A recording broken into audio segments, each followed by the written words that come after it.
जय जगन्नाथ सांग मैंने मोर भी मु वेलकम कर गोटे मिनी ब्लॉग को देखी पारे सांग मैंने मुझे किसी कटा पनीर देखा मुझे आज गोटे रेसिपी बनमी आपण मान सहित सेयार करी। एपटे देखी पारे मुझे आलू को भल भाव काटी नहीं सीझे देती एपटे दुईटा बिलाती को मुझे भल भाव ग्राइंडिंग कर एपटे देखी पारे मुझे गोटे कड़े नहीं से अल्प किसी तेल दे गरम होगापी छाड़ी देती पनीर पकईदी किसी लुण और किसी हलदी गुंड दे किसी समय गोल भाजापी छाड़देली।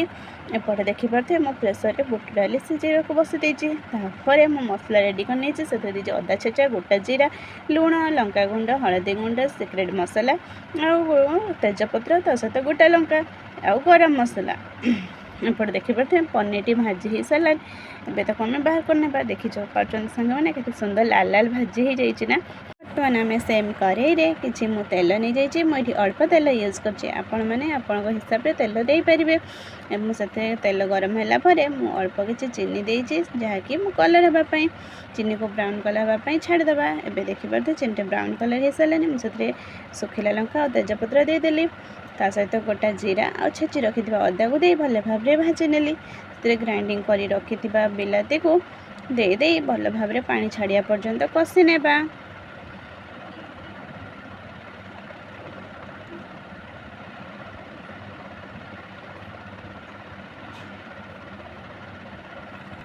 देखी पारे सांग मैंने मसलार पानी छाड़ी आसलानी एबे मु रखी गुंड मसला को या देहरे देदेवी।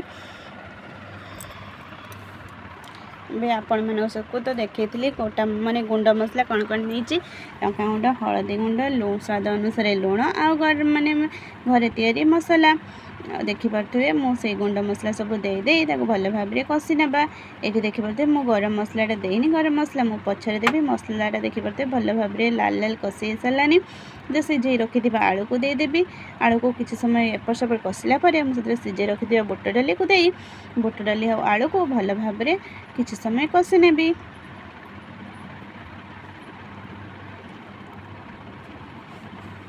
देखी पारे मोर कषा हो सारानी एवं मुझे मोर परिमाण अनुसार पानी देवी आपड़ चाहिए आपण जदि बनइबे यहाँ आपण हिसाब से पानी देवे। देखी पारे मु पानी देदेली मुझे गरम पानी देती जहाँकि जल्दी जल्दी मोर हो देखी पारे तरकारी पानीटा दे सारापर मुझे भाजी रखी पनीर को देदेवी आ किसी समय फुटिया को छाड़देवी। एवं देखी पारे सांग मैंने मोर माने तरकारी फुटी सारे मुझे गरम मसला ऐड करदेवी जहाँकि मु गरम मसला से मैंने कषिला बेले दे नी मु पछरे देवी बोली रखीदी।